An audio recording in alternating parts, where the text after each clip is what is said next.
आज मैं आपको भागवत कथा का एक प्रसंग सुनाना चाहता हूँ। ओम श्री गणेशाय नमः, ओम वासुदेवाय नमः। जिस सोने के आभूषण को प्राप्त करने के लिए लोग आतुर रहते हैं, आतुर का मतलब होता है एक्साइटमेंट, उत्सुकता। इसी सोने के आभूषण ने एक समय पर एक चक्रवर्ती राजा के मौत का कारण बना। जब द्वापर युग समाप्त हो गया था और कलयुग का आगमन हुआ था, उसी समय के राजा परीक्षित थे। राजा परीक्षित एक चक्रवर्ती राजा थे। अभी मैं चक्रवर्ती के बारे में एक बताता हूँ बात। मैं एक दिन पार्क में बैठा था, तो वहाँ देखा कि 4 बच्चे चक्रवर्ती के बारे में पढ़ रहे। तो कोई बोल रहा है कि चक्रवर्ती का मतलब होता है चक्कर आना, कोई बोलता है कि चक्रवर्ती लगता है राजा चक्कर लगाते थे इसीलिए उनका नाम चक्रवर्ती पड़ा। जबकि देखिए आज के बच्चों को हमारे ग्रंथों और पुराणों के बारे में कुछ पता ही नहीं, न किसी धार्मिक ग्रंथ के बारे में कोई नॉलेज है।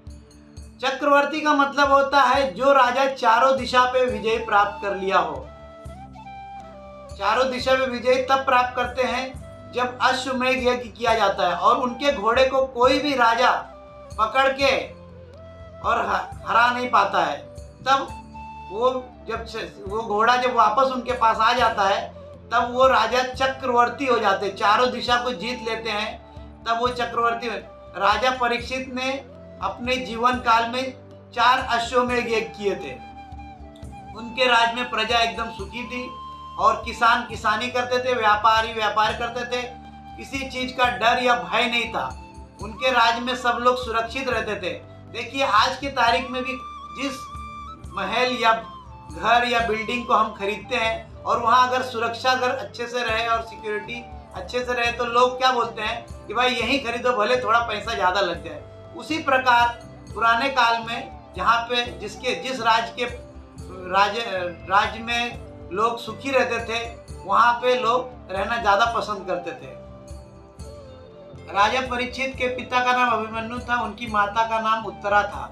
वो अर्जुन के पौत्र थे और वो पांडवों के वंशज थे। एक दिन राजा जंगल में शिकार करने गए तो उन्होंने देखा कि गाय, ब्राह्मण और धर्म तीनों भाग रहे थे और उनके पीछे मोटा काला सा प्राणी उनको अस्त्र लिए उनको मारने के लिए तैयार थे। तब राजा परीक्षित ने उससे पूछा तुम कौन हो? तो उसने कहा मैं कलयुग हूँ। राजा परीक्षित ने बोले मैं तुम्हें अपने राज्य में प्रवेश नहीं करने दूंगा। तब कलयुग ने कहा देखिए राजा, जिस प्रकार सतयुग, त्रेता और द्वापर युग आया उसी प्रकार कलयुग आएगा और ये बात एकदम स्वाभाविक है। और कलयुग आने से जनता को फायदा भी है। तो राजा बोले क्या फायदा है? तो बोले जिस प्रकार द्वापर, त्रेता और सतयुग में लोगों को भगवान को प्राप्त करने के लिए युगों युगों लग जाता था, तो भी वो प्राप्त नहीं हो पाते थे, लेकिन कलयुग में सिर्फ भगवान का नाम लेंगे तो ही भगवान मिल जाया करेंगे उनको और उनके सारे काम बन जाएंगे। इसीलिए तो कहा गया है कलयुग केवल नाम आधारा। अब आप लोग जानते होंगे, जैसे कोई आदमी आपके ऑफिस में आता है काम करने, तो आप उसको पूछते हो कि मतलब कोई आपको पूछता है कि मुझे काम करना है या अपना बायोडेटा देता है, तो आप पूछते हो तुम्हारे में क्या खासियत है? तो वो कहता है कि मैं गाड़ी का ड्राइविंग भी कर लेता हूँ, सॉफ्टवेयर चला लेता हूँ, टैली भी आता है, मुझे जावा भी आता है। तो आप सोचते चलो ठीक है, ये तो अच्छी बात है ना कि मतलब थोड़ा में ही एक ही आदमी सब काम कर लेगा। उसी प्रकार कलयुग के आने पे सब क्या नाम है अपने राजा परीक्षित ने कहे कि भाई ठीक है, मैं प्रवेश तुम्हारे को अपने राज्य में दूंगा, लेकिन बहुत सीमित जगह पे दूंगा जहाँ। तो और एक बात और था कि राजा परीक्षित इसलिए भी अपने राज्य में उसको शरण दे रहे थे क्योंकि उनके जो दादाश्री थे उन्होंने भी कहा था राज्य सौंपने के टाइम पे कि जो भी तुम्हारे राज्य में तुम्हारे शरण में आए, चाहे वो दुश्मन ही क्यों ना हो, तो उसे अपने शरण में ले लेना। परीक्षित ने कहा तुम 4 स्थानों पर रह सकते हो, जहाँ जुआ खेला जाता हो, जहाँ शराब पिया जाता हो, जहाँ वेश्यालय में जहाँ पर स्त्री गमन होता है और जहाँ हिंसा होती हो। तब कलयुग ने कहा कि ये तो बहुत छोटी जगह है और यहाँ मैं पहले से विराजमान हूँ। तब राजा परीक्षित ने कहा कि तुम स्वर्ण में भी रह सकते हो, सोने में। तब कलयुग समझ गया कि उसका काम हो गया, क्योंकि स्वर्ण ऐसी चीज है जो सभी लोग धारण करते हैं, चाहे छोटा आदमी हो चाहे बड़ा हो। छोटा मोटा चीज तो सभी के पास स्वर्ण के रूप में होती है। उधर राजा थक हार के बहुत भूखे प्यासे हो गए थे और संध्या के समय पे वो श्रमिकी ऋषि के आश्रम में पहुंचे। वहां उन्होंने पानी पानी के लिए 2 बार आवाज दिया, लेकिन श्रमिकी ऋषि ने उनके बातों पे ध्यान नहीं दिया। वो अपने शिष्यों के साथ तपस्या में लीन थे।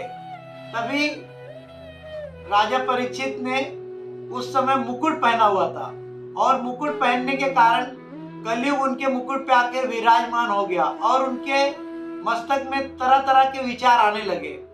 वो ऐसे विचार आने लगे कि वो अपने मन में सोचने लगे कि देखो, ये तुम इतने बड़े राजा हो और ये ऋषि है, लेकिन तुम्हारी कोई सेवा नहीं कर रहे हैं। एक बार उन्होंने सोचा कि अपना धनुष बाण निकालूं और उनके सिर को धड़ से अलग कर दूं, लेकिन ये उनकी ऐसी परवरिश थी जिसकी उनको आज्ञा नहीं दे रही थी। इसीलिए कहते हैं कि जो भी लड़के पढ़े लिखे परिवार के होते हैं वो इतना गलत नहीं करते। कोई भी गलत काम करने के पहले वो 10 बार सोचते हैं। इसीलिए सभी लोगों बच्चों को पढ़ाना लिखाना चाहिए। काफी देर बीत जाने के बाद जब उन्हें पानी नहीं मिला तो उन्होंने उनके आश्रम में एक मरा हुआ सांप देखा और उस मरे हुए सांप को अपनी तलवार से उठा के श्रमिकी ऋषि के गले में डाल दिया और वो अपने राजमहल में चले गए।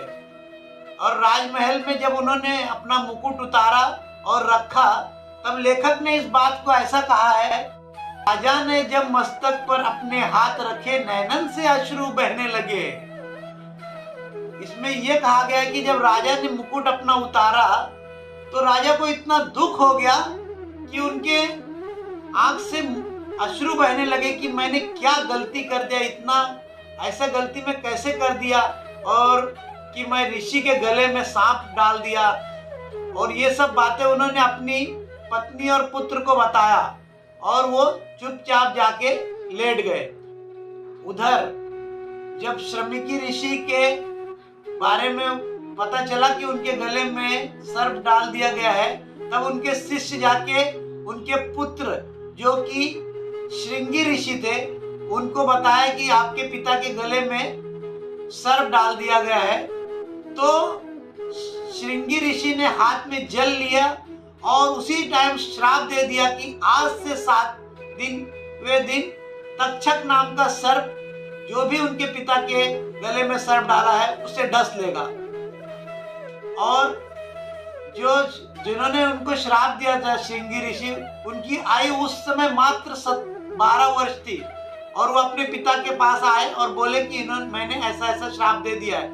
तब श्रमिकी ऋषि ने उनसे पूछा, आप जानते हो आपने किसको श्राप दिया है? तो बोले, नहीं पिताश्री, मुझे तो नहीं पता है। तब उन्होंने अपने नेत्रों को बंद किया और देखा कि कौन था जिसको उनके पुत्र ने श्राप दिया। तब उन्होंने बोला, अरे ये तो आपने बहुत गलत कर दिया, ये तो राजा परीक्षित है। राजा परीक्षित की एक गलती का इतनी बड़ी सजा नहीं होनी चाहिए।